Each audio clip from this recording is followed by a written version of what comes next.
Друзья, посмотрите на карту США. Она меняется прямо сейчас. И масштаб тут такой, что это реально впечатляет. Люди бросают дома, где жили годами, к которым привыкли, и часто уезжают, причем вообще без какого-то конкретного и четкого плана. Это переселение сейчас, по сути, заново рисует границы штатов.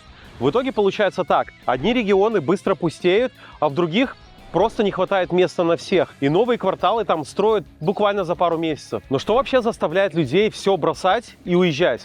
На самом деле все серьезнее, чем кажется на первый взгляд. Это выбор обычных людей, который покажет, какой страна будет через много лет. Какие именно причины гонят американцев массово менять свой адрес? И в какие штаты все едут? Ответы и цифры, которые вас точно удивят, будут в этом видео. Давайте во всем разбираться. Друзья, всем привет! С вами Алексей Белов, и это мой канал «Как стать американцем». Здесь мы обсуждаем все самое важное про жизнь в Штатах. Какие штаты и районы сейчас лучше выбирать, как обстоят дела с визами и налогами, и какие есть плюсы и минусы у разных регионов.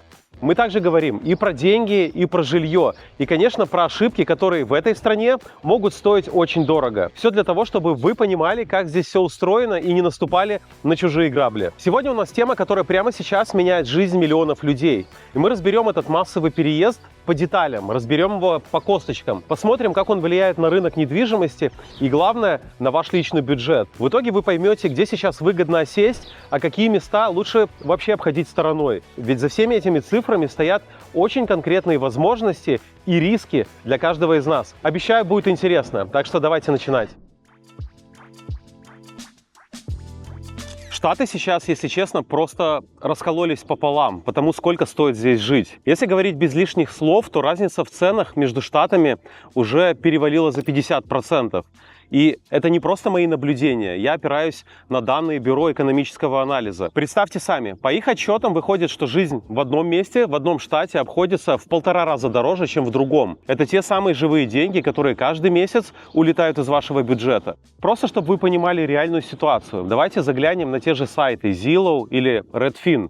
В Нью-Йорке средняя аренда сейчас держится где-то в районе $3200–3800 в месяц. В Лос-Анджелесе цифры примерно такие же, от 2800 до 3500. Причем это никакой не люкс, а обычные квартиры, в которых живут самые простые работающие люди. А теперь для сравнения давайте возьмем Техас или Теннесси. Там аренда чаще всего в районе $1300–2200. Согласитесь, заметная разница. Выходит, что за те же деньги, которые вы каждый месяц отдаете за обычную квартиру, скажем, в Калифорнии, в доступных штатах можно позволить себе уже целый дом или жилье совсем другого уровня. И рано или поздно задаешь себе вопрос, а стоит ли вообще это место тех денег? В какой-то момент понимаешь, что переплачиваешь огромные суммы просто за то, что живешь в раскрученном районе. И как только это до тебя доходит, все остальное становится очевидным. Именно поэтому сейчас так много людей приходят к одному и тому же. Просто собирают вещи и уезжают. Люди переезжают сегодня в основном из-за цен на жилье. И спорить с этим бесполезно, согласитесь. Давайте посмотрим на данные Ассоциации риэлторов Калифорнии. Средняя цена дома в штате сейчас составляет $800 тысяч, а в популярных районах он стабильно превышает за $1 миллион. Для обычного человека со средним доходом купить такой дом почти невозможно, потому что для большинства это просто неподъемные деньги. Для сравнения можно взять Аризону или Северную Каролину. Там средняя стоимость дома составляет примерно от 350 до 450 тысяч долларов. А если посмотреть места вроде Огайо или Западной Вирджинии, то там вполне можно найти варианты за 200–300 тысяч. Разница в цене получается очень заметная, в 2, а иногда в 3 раза. В итоге все сводится к вашему ежемесячному платежу по ипотеке. Нет смысла отдавать в 3 раза больше за дом, когда в дорогих штатах платеж доходит до $5800 в месяц. При этом в доступных регионах за тот же уровень жилья вы будете платить от $2000 до $3000. Если бы посчитать, у вас остаются свободными лишние $2000–3000 тысячи каждый месяц. И эта разница в расходах слишком большая, чтобы ее можно было и дальше просто игнорировать. До 2020 года ваша карьера и зарплата напрямую зависели от офиса. Чтобы расти в должности и нормально зарабатывать, нужно было жить там же, где находится ваша компания. Люди годами оставались в одном и том же месте, даже если налоги там забирали половину чека. Работать вне офиса, работа из дома – это скорее было какое-то исключение из правил. Выбора тогда просто не было. В итоге это десятилетиями удерживало всех в переполненных мегаполисах. И из-за этого жилья на всех не хватало, и цены постепенно росли. Можно было сидеть в Нью-Йорке или в Сан-Франциско только потому, что этого требовала работа. Но после 2020 года все кардинально изменилось. Посмотрите на цифры от Pew Research. Если до пандемии из дома постоянно работали всего около 7% американцев, то сегодня это уже почти 30%. Бюро переписи населения подтверждает эти данные. Всего за пару лет сотрудников на удаленке стало в 3 раза больше. И что это означает на практике? Для специалистов все стало очевидно. Они поняли, что можно получать те же деньги, но жить там, где расходов меньше, а условия намного комфортнее. Если честно, именно работа из дома стала главной причиной, по которой люди начали массово переезжать в другие места. Теперь вам не нужно быть привязанным к конкретному адресу, чтобы получать выплаты от своей компании. Все перевернулось. Раньше люди подстраивались под график и офис, но теперь работа подстраивается под их жизнь. При выборе места жительства теперь смотрят на личный комфорт и на то, что на самом деле нравится. И адрес компании на это больше не влияет. Конечно, это применимо не ко всем, но огромное количество людей получило возможность работать удаленно. Но эта свобода выбора только часть происходящего. Есть еще одна важная вещь, которая забирает много денег из личного бюджета. И именно о ней мы сейчас и поговорим. Друзья, давайте на секунду прервемся. Если вам интересно то, о чем мы говорим, и вы хотите лучше понимать, как на самом деле устроена жизнь в Америке, то, пожалуйста, подписывайтесь на мой канал, поставьте лайк этому видео и обязательно нажмите на колокольчик, чтобы ничего не пропустить. Когда вы это делаете, видео чаще показывается другим людям, и это помогает развивать и продвигать мой канал. Я вам искренне за это благодарен. Лайк, подписка, колокольчик. Ну а мы возвращаемся к нашей теме. А вот налоги – это тот самый момент, который многие стараются не замечать до первой подачи декларации. Но потом, когда видят итоговую сумму в квитанции, становится по-настоящему больно. Давайте посмотрим с вами прямо на цифры. Цифры, как всегда, беспощадно правдивы. Возьмем Калифорнию. Подоходный налог штата там может достигать 13,3%. Это один из самых жестких ценников по всей стране. В Нью-Йорке ситуация не выглядит слаще. Налог штата доходит до 10,9%. Но если вы живете в самом Нью-Йорк-Сити, то сверху прилетает еще около 4% местного городского налога. В сумме вы отдаете почти 15% своего заработка просто за право находиться в этом конкретном штате. А теперь для сравнения давайте посмотрим на нашу Флориду или на Техас. Подоходного налога штата там в принципе нет. Вообще 0%. Просто посчитайте, что это значит для вашего личного кошелька. Давайте в качестве примера. Если вы зарабатываете $100 тысяч в год, то в Калифорнии вы просто дарите штату от 10 до 13 тысяч долларов.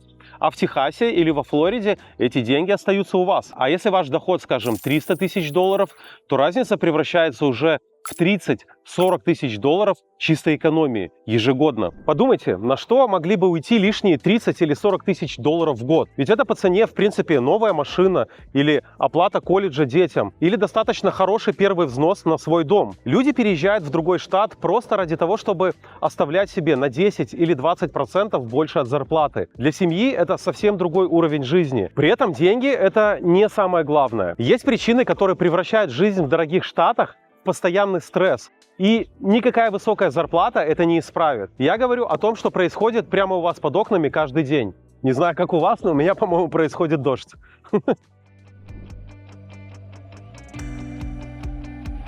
Тут дело в обычном чувстве безопасности, когда ты просто выходишь на улицу в своем городе.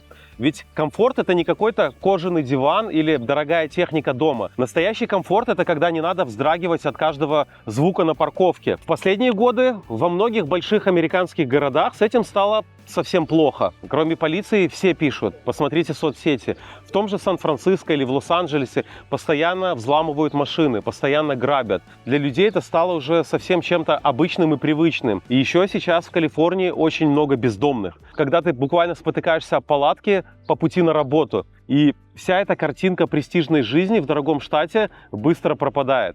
Да, чтобы это не выглядело, что я сею негатив, посмотрите видосы в интернете, посмотрите в Ютубе, посмотрите в Фейсбуке. Люди выкладывают посты. В Сан-Фране уже выросли целые палаточные городки. Там живут уже, не знаю, сотни бездомных просто на одной улице. Это просто превратилось в какой-то кошмар. Особенно это чувствуется, когда появляется семья и дети. В такое время все модные места, все рестораны в центре, все сразу становится не особо нужным. Хочется просто понимать, можно ли здесь спокойно отпустить ребенка погулять. И если внятного ответа на этот вопрос нет, люди часто принимают окончательное решение. Бросают все, к чему привыкли годами, и уезжают в тихие пригороды или в другие штаты, где обстановка спокойнее и намного понятнее. Там жизнь устроена иначе. Люди могут нормально общаться с соседями и даже не всегда запирать дверь в дом на все замки. Скажите честно, а для вас что важнее? Жить в самом центре событий, где-нибудь в центре города, но при этом постоянно оглядываться по сторонам? Или переехать куда-нибудь туда, где можно просто выдохнуть и не ждать какого-то подвоха за каждым углом? Тут еще стоит отдельно остановиться на климате, потому что у каждого популярного штата есть какие-то свои проблемы, которые сильно влияют на жизнь внутри этого штата. Возьмем для примера ту же Калифорнию. Там каждый год случаются лесные пожары. И иногда это сотни и тысячи возгораний. И это тянется целыми месяцами. Воздух становится тяжелым, везде пахнет дымом, гарью, и небо затянуто рыжим дымом. Дышать реально трудно.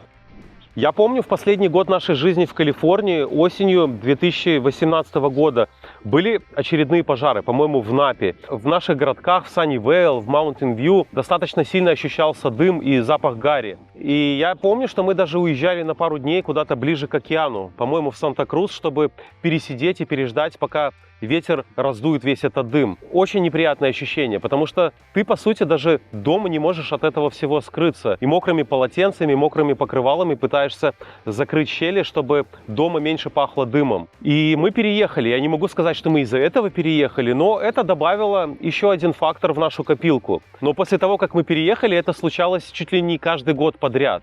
Я думаю, что для многих это тогда заставило задуматься о переезде.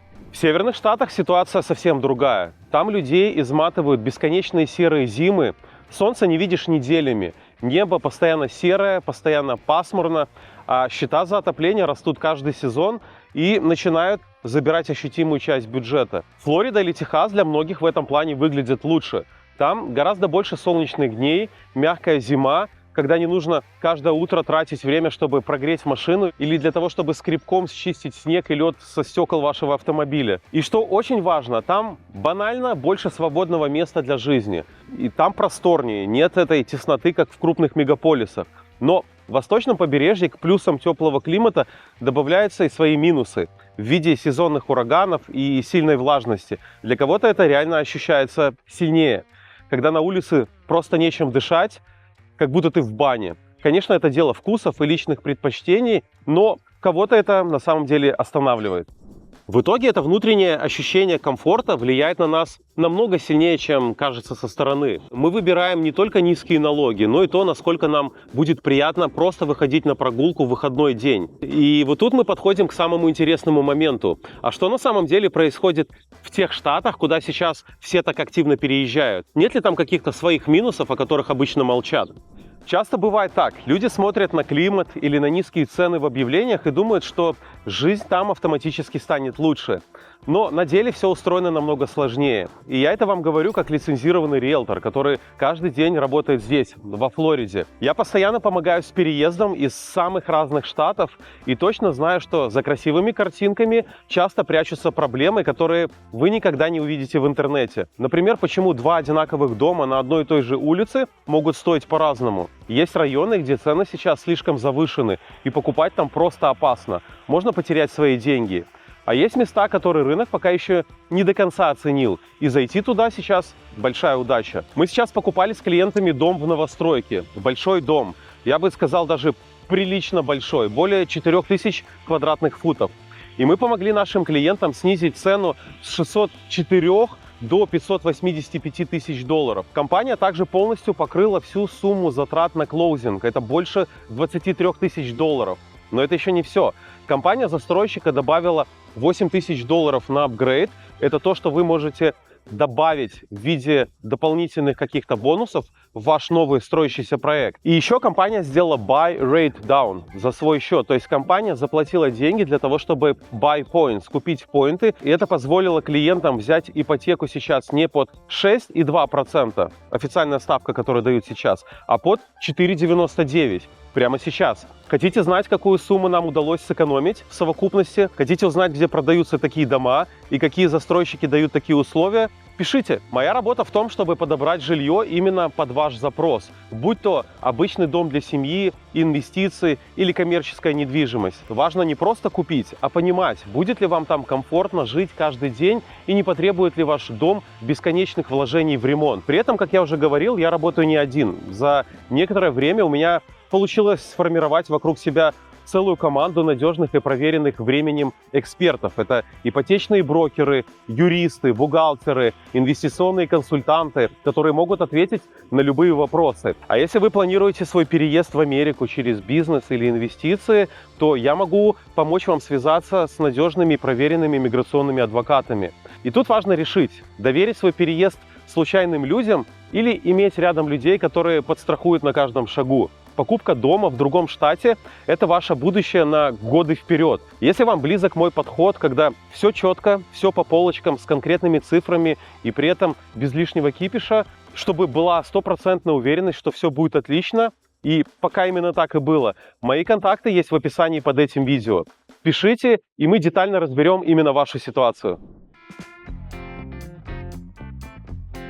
Сейчас люди в основном едут в одни и те же места – в Техас, Флориду, в Теннесси или Северную Каролину. Эти штаты у всех на слуху, и туда постоянно переезжают. Но у такой популярности есть свои минусы, о которых стоит подумать до переезда. Когда в один штат разом переезжает слишком много людей, цены на все взлетают. Жилья на всех не хватает, спрос огромный, и ценники начинают ползти вверх. И мы с вами могли наблюдать такую картину в Остине, в Техасе. Стоимость жизни там подскочила за пару лет, и очень значительно. Такое же самое произошло и во Флориде. И вот что важно. По свежим данным Бюро переписи населения, US Census Bureau, в 2025 году ажиотаж в этих штатах начал немного остывать. Например, во Флориду в 2022 году переехало аж 310 тысяч человек, а в 2025 году всего около 22 тысяч человек. Как вы видите, поток миграции сократился более чем в 10 раз. Получается так, люди уезжают из дорогих мест, вроде Калифорнии или Нью-Йорка, чтобы сэкономить, но в итоге своим же наплывом они поднимают цены там, куда переехали. В итоге многие через пару лет понимают, что тратят на жизнь почти столько же, сколько отдавали в своем старом штате. И я могу подтвердить, что это очень-очень близко к правде. Мы были свидетелями того, как сильно взлетели налоги после того, как мы переехали сюда, во Флориду. Чисто для примера, когда мы купили дом, у нас налоги были 2500, а сейчас мы платим 8 с копейками. Страховки также подросли. В общем, все подросло.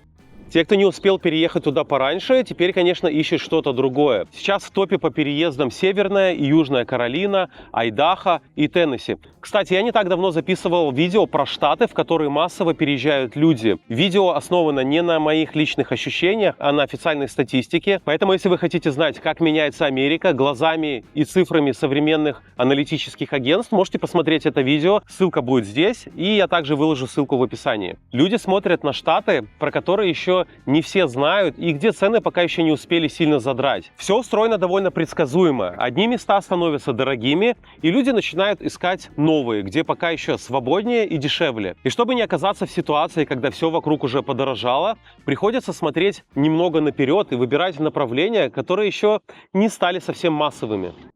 В общем, сейчас все устроено иначе, чем раньше. Те места, которые когда-то считались самыми престижными, для многих потеряли смысл. Сейчас на первый план выходят совсем другие вещи. Налоги, безопасность и то, насколько комфортно семье будет в конкретном городе. При этом ситуация не стоит на месте.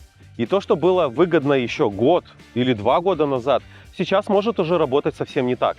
Самое главное – это понять, как правильно выбрать направление, чтобы через пару лет не пришлось снова паковать чемоданы.